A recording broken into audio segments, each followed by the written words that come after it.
ఈ అవకాశం ఇచ్చిన పాస్టర్ గారికి, మరి సంఘ బిడ్డలందరికీ వందనాలు తెలియజేస్తున్నాను. నేను ఎన్నుకున్న అంశము నీకు విలువైనది, నీకు ఇష్టమైనది, మనకెంతో ప్రీతికరమైన అంశాన్ని లేకపోతే విషయాన్ని లేకపోతే మనం కలిగి ఉన్న దాన్ని దేవునికి ఇవ్వగలమా, ఇస్తున్నామా అనే అంశం మీద నేను మాట్లాడబోతున్నాను. మరి అబ్రహాం చూసినట్లయితే ఆదికాండము 22వ అధ్యాయము 1 నుంచి 20 వరకు చదవవలసిన లేదు. చూడండి, అబ్రహాము మరి ఏమి దేవునికి ఇచ్చాడు. అబ్రహాముకి దేవుడు వాగ్దానం చేశాడు. అబ్రహామును దేవుడు పిలిచాడు 75 సంవత్సరాల వయసులో కదండి. నిన్ను ఆశీర్వదిస్తాను, గొప్ప జన్మగా చేస్తానని చెప్పిన తర్వాత 25 సంవత్సరాల తర్వాత ఒక కుమారుని అనుగ్రహించాడు కదండి. ఆ కుమారుని పేరు ఎవరు? ఇస్సాకు కదా.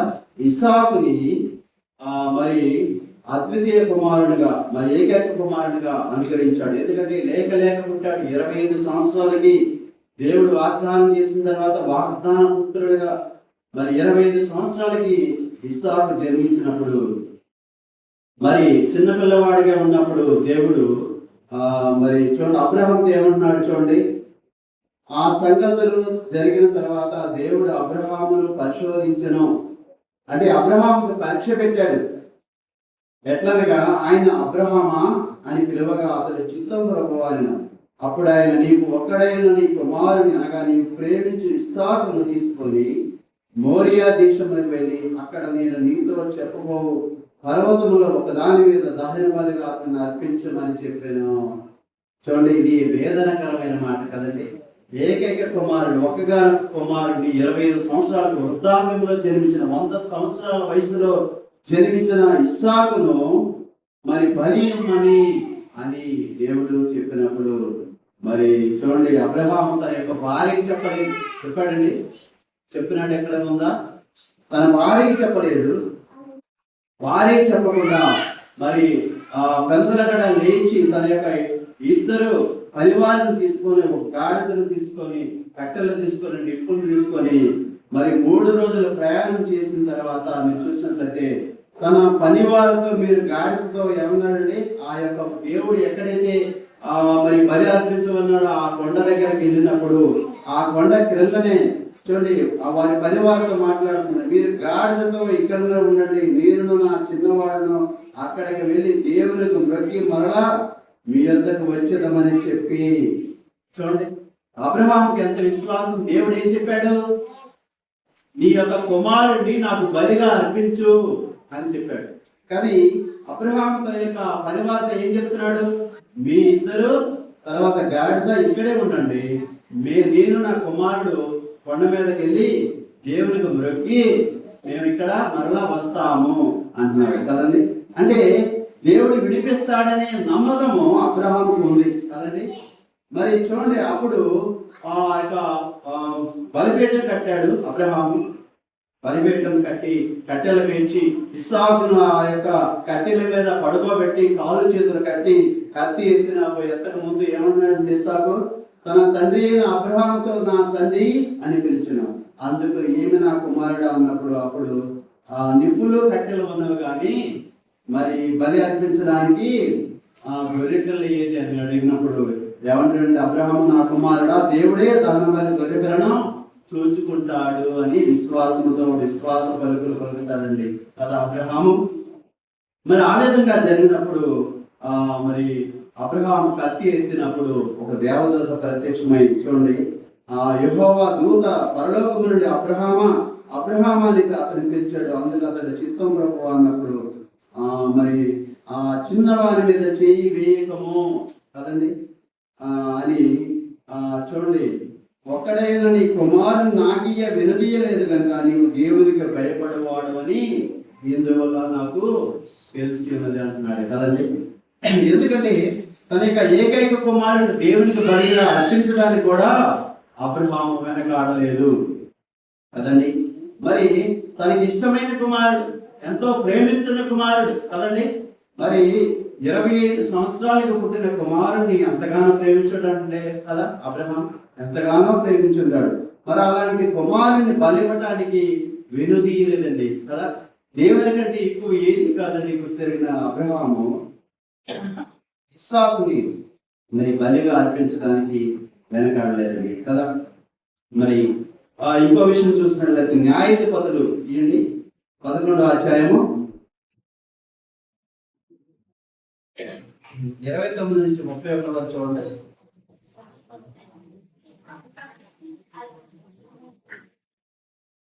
అక్కడ చూసినట్లయితే ఒక మరి న్యాయాధిపతి కనబడతాడు. అతని పేరు యొప్తా కదండి. యొప్తా కనబడతాడు.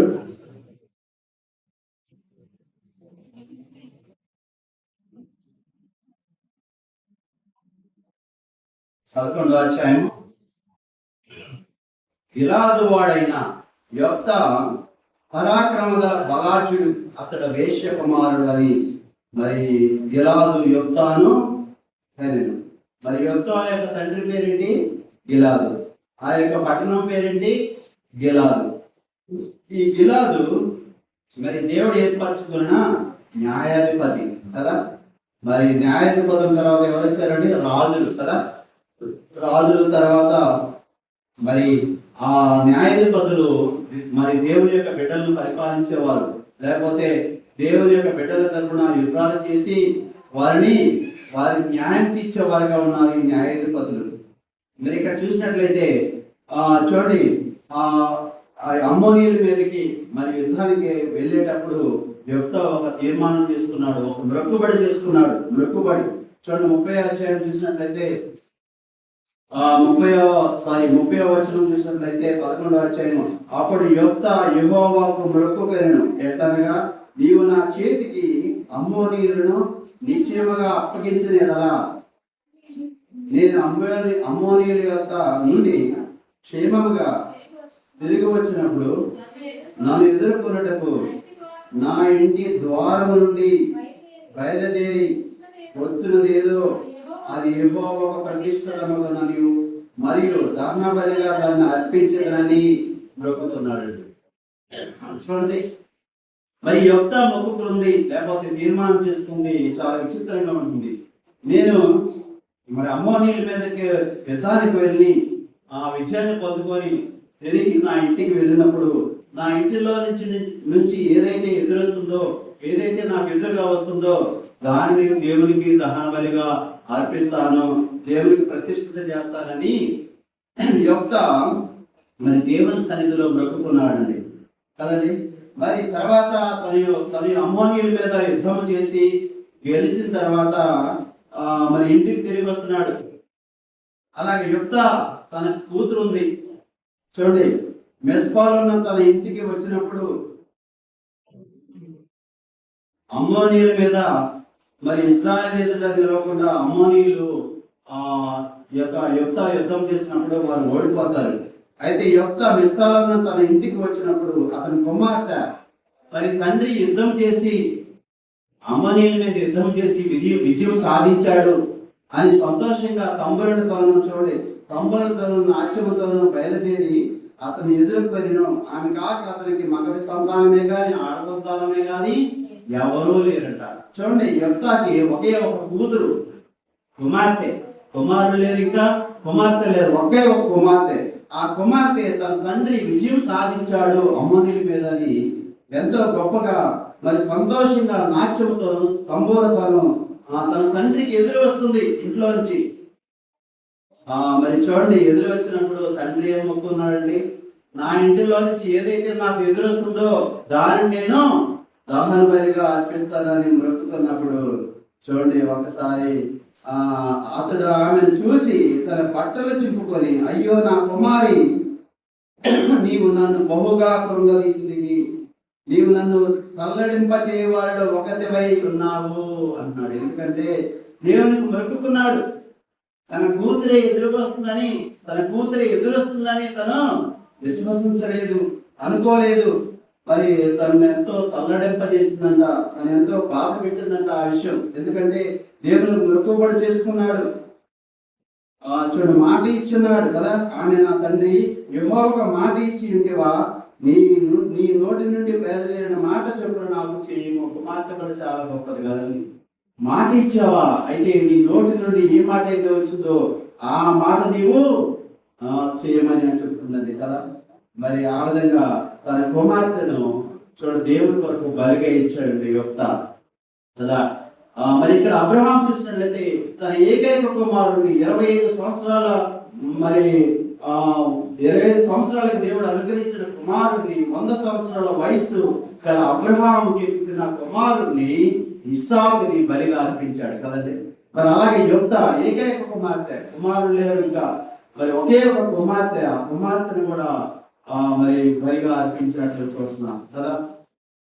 మరి ఇంకా చూసినట్లయితే పౌలు గారు తన జీవితాన్ని ఏ విధంగా అర్పించాడు. గలతీయులకు రాసిన పత్రిక 2:20 చూడండి. గలతీయులకు రాసిన పత్రిక వాళ్ళకు ఒకరు ఫిలిప్పీలకు రాసిన పత్రిక 1:21.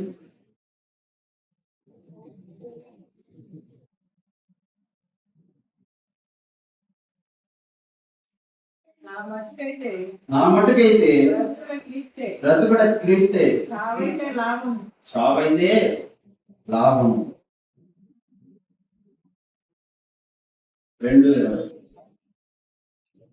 నేను క్రీస్తుతో కూడా సిలువ వేయబడి ఉన్నాను, ఇకనో జీవించువాడను నేను కాను, క్రీస్తే నా యందు జీవించుచున్నాడు. నేను ఇప్పుడు శరీరం ముందు జీవించున్న జీవితము నన్ను ప్రేమించి నా కొరకు తను తాను అప్పగించుకుని దేవుని కుమారుని అందరి విశ్వాసం వలన జీవించుచున్నాను. తన యొక్క జీవితాన్ని చూడండి, అంతకుముందు సౌలుగా ఉన్నప్పుడు కదండి, మరి సౌలు ఎంతో విద్య నేర్చుకున్నవాడు కదా, పండితుడు, ధర్మశాస్త్రాన్ని బోధించేవాడిగా ఉన్నాడు, ధర్మశాస్త్రాన్ని చక్కగా ఎరిగిన వాడిగా ఉన్నాడు, మరి శ్రేష్టమైన కుటుంబంలో పుట్టిన వాడిగా ఉన్నాడు. మరి చూడండి, యేసుక్రీస్తుని అనుసరిస్తున్న వారిని, దేవుని బిడ్డలని మరి సమాజ మందిరంలో ప్రార్థన చేస్తున్న వారిని హింసించేవాడిగా ఉన్నాడు ఒకప్పుడు. కానీ ఎప్పుడైతే మారు మనసు పొందాడో సౌలు పౌలుగా మారినప్పుడు కదండి, తన యొక్క జీవితం ఇప్పుడు నేను జీవిస్తున్న జీవితం నాది కాదు కదండి, క్రీస్తే అని చెప్తున్నాడు. ఇంకో విషయం చూసినట్లయితే మరి ఫిలిప్పీలకు రాసిన పత్రిక 1:21, నా మట్టుకైతే బ్రతుకుట క్రీస్తే, చావైతే లాభము. అంటే తన యొక్క జీవితాన్ని, తన యొక్క బ్రతికే జీవితం, తన యొక్క శరీరము, తన యొక్క కళ్ళు చేతులు ప్రతిదీ సర్వస్వము దేవుని నాది కాదంటున్నాడు కదా. తన యొక్క సజీవ యాగంగా దేవునికి సమర్పించుకుంటున్నాడు కదండి. మరి గొప్ప విషయాన్ని మరి పౌలు గారు ఇక్కడ ప్రకటిస్తున్నాడు. మరి ఇక్కడ చూసినట్లయితే మార్కు సువార్త 14వ అధ్యాయం 3-9 వరకు చూడండి. మార్కు సువార్త 14వ అధ్యాయము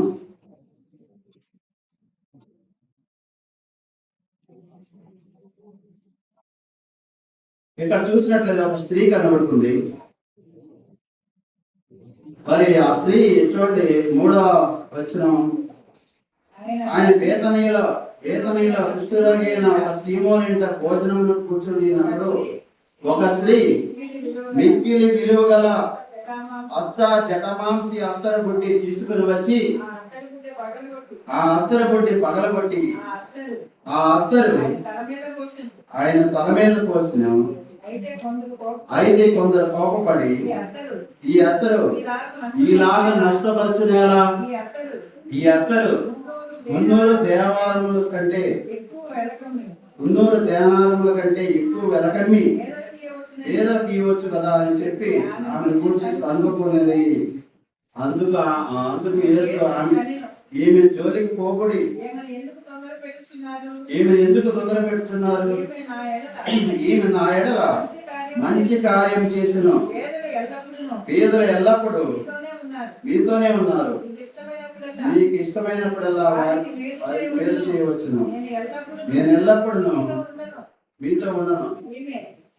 చాలు. చూడండి, ఇక్కడ మరి సీమోను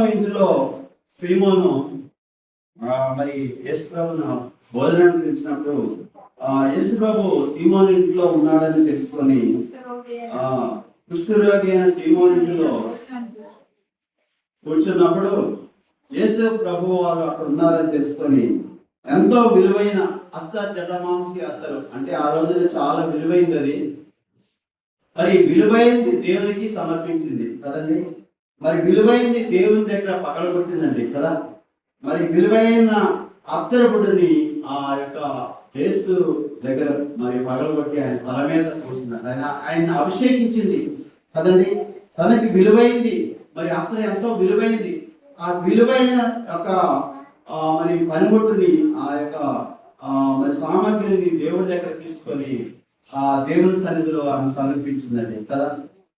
కదా ఆ విధంగా సమర్పించినప్పుడు సర్వలోకంలో ఎక్కడ ఈ సువార్త ప్రకటించబడినో అక్కడ ఈమె చేసినది జ్ఞాపకార్థముగా ప్రశంసించబడిన మీతో నిత్యముగా చెప్తున్నాడు కదా. మరి ఈమె చేసిన కార్యము మరి శిష్యులు అభ్యంతరపడినప్పుడు కూడా యేసు ప్రభు సమర్థిస్తాడంట కదా. సమర్థిస్తాడు ఎందుకంటే ఈమె చేసింది గొప్ప కార్యము. ఎక్కడ సువార్త ప్రకటించబడుతుందో అక్కడ ఈమె గురించి ప్రశంసించబడుతుందని యేసు ప్రభువు వారు చెప్తారు. ఎందుకంటే ఈమెకు కలిగి ఉంది మరి చాలా విలువైంది అచ్చ జటమాంస అత్తలను మరి పగలగొట్టి యేసు ప్రభు యొక్క తల మీద పోసి ఆయన అభిషేకించింది ఈ యొక్క మరియా కదండి. మరి ఇంకా చూసినట్లయితే లూకా సువార్త 21వ అధ్యాయం చూడండి. 21వ అధ్యాయం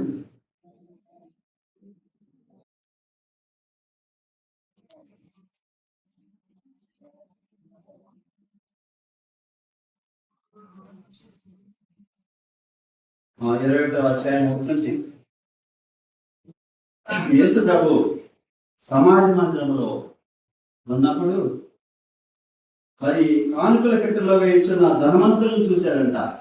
మరి అక్కడ చదవాల్సిన అంశం ఏంటంటే ఆ కానుక పెట్టెలో తమ కానుకలు వేయించిన ధనవంతులను ఆయన పారచూచెను.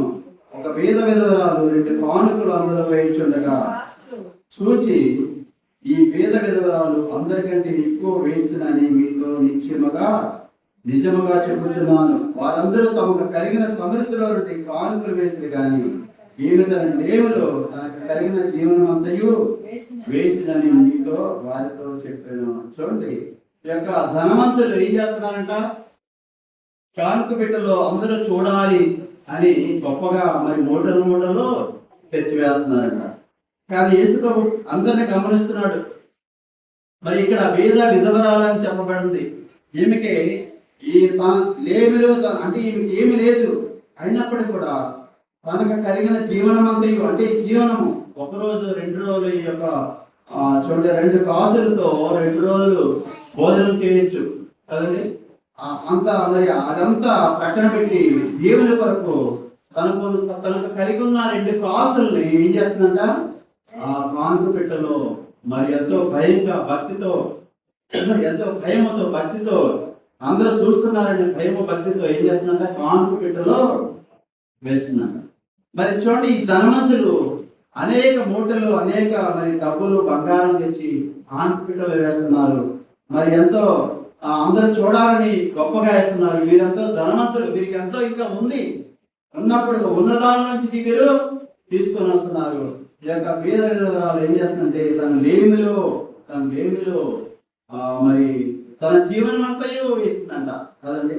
2 కాసులే ఉంది ఆమెకి, 2 కాసులే భోజనానికి 2 కాసులే ఉండొచ్చు, తన యొక్క జీవనం సాగించడానికి 2 కాసులే ఉంది. కానీ ఈ 2 కాసులు కూడా దేవుని వరకు సమర్పించింది. అందుకని మరి వారితో యేసు ప్రభు ఏమంటున్నారంటే వీరందరికంటే ఈ యొక్క బీద విధవరాలు ఎక్కువగా వేసింది అంటున్నాడు. ఎట్లా అండి, ఎలా చెప్పుకోవచ్చు? వారు ఎంతో మూటలు తీసుకొచ్చి కానుక బిడ్డలు వేస్తున్నారు, ఎంతో ధనాన్ని వేస్తున్నారు. మరి దేవుడు ఏమి హృదయాన్ని చూస్తున్నాడు. ఈమె చూడండి ఈ లేవులో మరి లేని పరిస్థితుల్లో రెండే 2 కాసులని ఆ 2 కాసులు కూడా దేవునికి సమర్పించిందండి కదా. ఎంతో విలువైన కాసులు ఆమెకి, ఎంతో విలువైనవి, ఎంతో విలువైన ధనం ఆమెకి. ఆ ధనాన్ని ఆ విలువైన 2 కాసుల్ని దేవుని సన్నిధిలో సమర్పించినట్లుగా మనం చూస్తున్నాం. మరి ఇంకో విషయం చూసినట్లయితే అపొస్తలుల కార్యాలు చూడండి. అపొస్తలుల కార్యాలు 4వ అధ్యాయం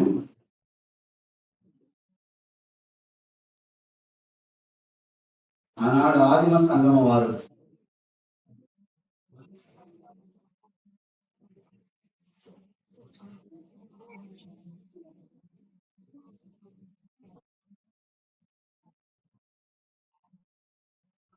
32 చూడండి, విశ్వసించిన వారందరూ ఏక హృదయము ఏక ఆత్మ గలవారై ఉండిరి. ఎవడనో తనకు కలిగిన వాటిలో ఏది తనదని అనుకోలేదు. చూడండి, వారికి కలిగినదంతా వారికి సమిష్టిగా ఉండేను.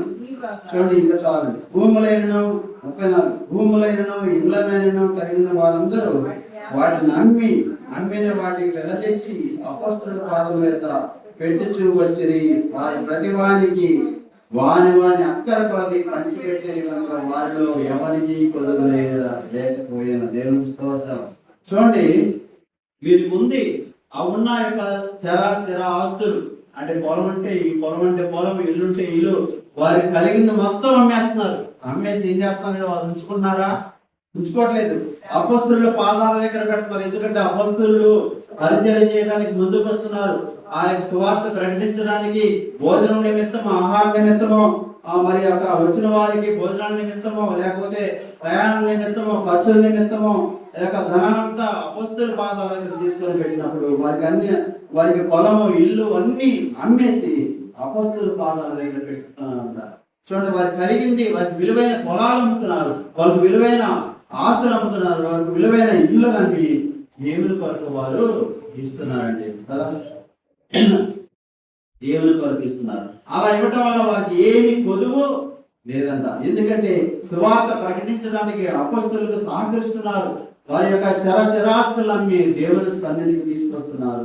ఆ విధంగా మరి చూడండి, 36వ వచనం చూడండి.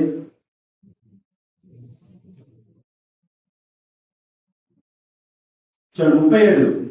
ఇతడు ఎవరు? కుప్రాల నుంచి. కుప్రాలో పుట్టిన లేవీయులలో యోసేపు అనే ఒకడుండిన ఇతని అపొస్తలుడు హెచ్చరిక పుత్రుడని అతనించి బర్నబా. ఈ బర్నబా ఏం చేశాడంటే ఇతడు భూమి కలిగి ఉన్నాడు. అతను భూమి అమ్మి వెల తెచ్చి అపొస్తలుల పాదాల మీద పెట్టాడు. బర్నబా కూడా తన యొక్క భూమిని అమ్మి అపొస్తలుల పాదాల దగ్గర పెట్టినప్పుడు ఆ అపొస్తలులు ఏం చేస్తారంటే దేవుని యొక్క సువార్త ప్రకటించడానికి ధనాన్ని వాడతారు. దేవుని సువార్త నిమిత్తమై మీరిచ్చే కానుకలు కదండి, మీరిచ్చే దశమ భాగాలు సువార్త ప్రకటించడానికి, సేవకులకు నిమిత్తమై మరి సువార్తను ప్రకటించడానికి, మీటింగ్లు పెట్టడానికి, మందిరాలు కట్టడానికి, రిపేర్ చేయడానికి ఈ విధంగా ఖర్చు పెడతారు కదా. ఇప్పుడు జరిగేది కూడా అదే కదా. మరి ఆ విధంగా మనకు కలిగి ఉంది. మనం దశమ భాగాలు, కానుకలు, కృతజ్ఞత కానుకలు దేవునికి సమర్పించినట్లయితే దేవుని సేవ చక్కగా జరగడానికి మరి సహకరించిన వారు ఉంటాం. మరి మార్కు సువార్త 11వ అధ్యాయము చూడండి, 2-6 వరకు చూడండి.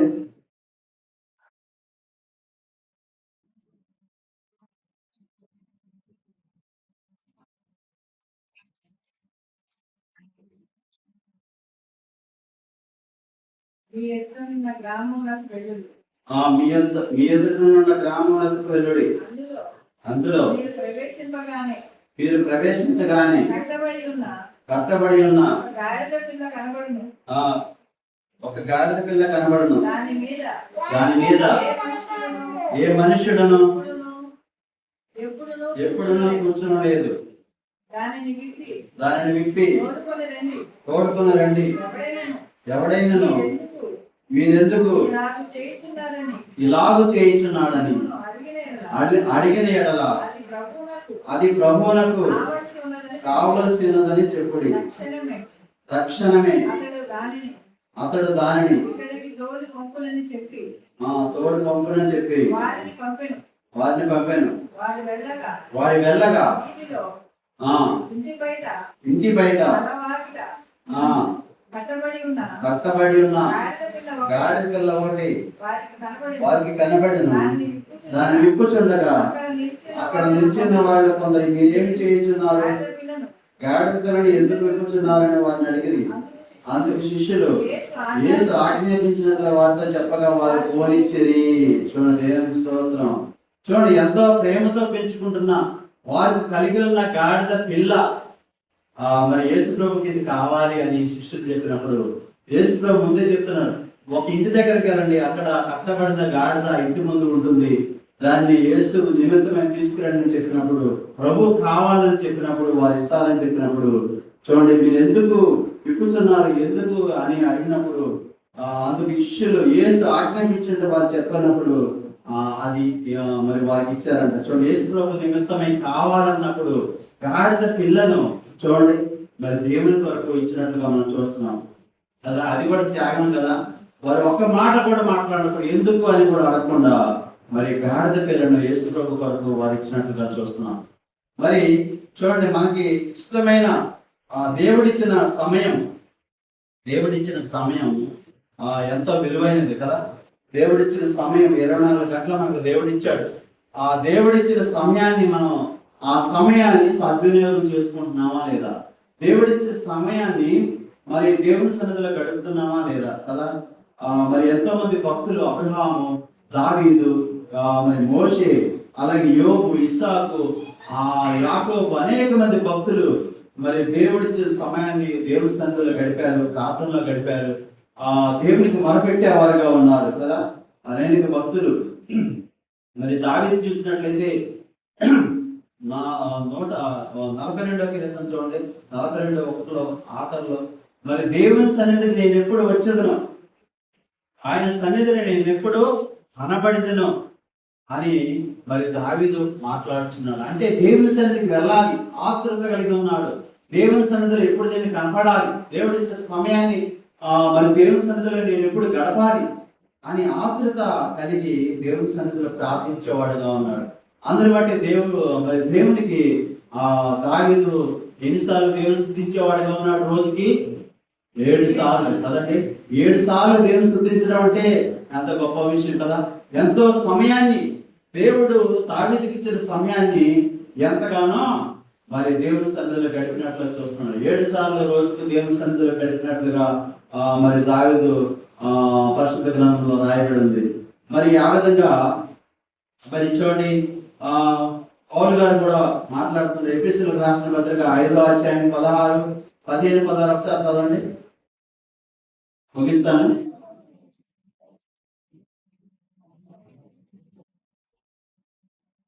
పౌలు గారు మనకి ఏం చెప్తున్నారండి? ఎఫెసీయులకు రాసిన పత్రిక 5వ అధ్యాయం 15, 16 దినములు చెడ్డవి కనుక మీరు సమయమును పోనీయక సద్వినియోగం చేసుకొనొచ్చు, అజ్ఞానముల కాక జ్ఞానుల వలె నడుచుకునుడి. జ్ఞానుల నడుచుకున్నట్లు జాగ్రత్తగా చూచుకునుడి. దేవుడిచ్చిన మనకు 24 గంటల సమయాన్ని మనం ఎన్ని గంటల దేవుని సన్నిధిలో గడుపుతున్నాం కదండి. వారానికి ఒకసారి దేవుని సన్నిధికి వస్తున్నామా? ప్రతి దినము కుటుంబ ప్రార్థనలో గడుపుతున్నామా? ప్రతి దినము బైబిల్ చదువుతున్నావా? వ్యక్తిగత ప్రార్థనలో గడుపుతున్నావా? కుటుంబ ప్రార్థనలో గడుపుతున్నావా? దేవునికి సమయం ఇస్తున్నావా? సపాదపడి పాఠం చదువుతున్నావా? చూడండి, ఇవన్నీ మరి దేవుడు మనకు అనుగ్రహించిన సమయాన్ని దేవుని సన్నిధిలో ఏ విధంగా గడుపుతున్నాం? మరి 24 గంటల మన యొక్క సొంత కార్యాలు చేస్తున్నామా? సొంత పనులు చేస్తున్నామా? ఊర్లకు వెళ్తున్నామా? మన ఇంట్లో పనులు చేస్తున్నామా? ముచ్చట్లు ఆడుతున్నామా? ఒకసారి గమనించండి, దేవునికి రోజుకి 2 గంటల 40 నిమిషాలు కనీసం సమయం ఇవ్వాలండి కదా. దర్శన సమయం అంటే 2 గంటల 40 నిమిషాలు రోజులు కదండి.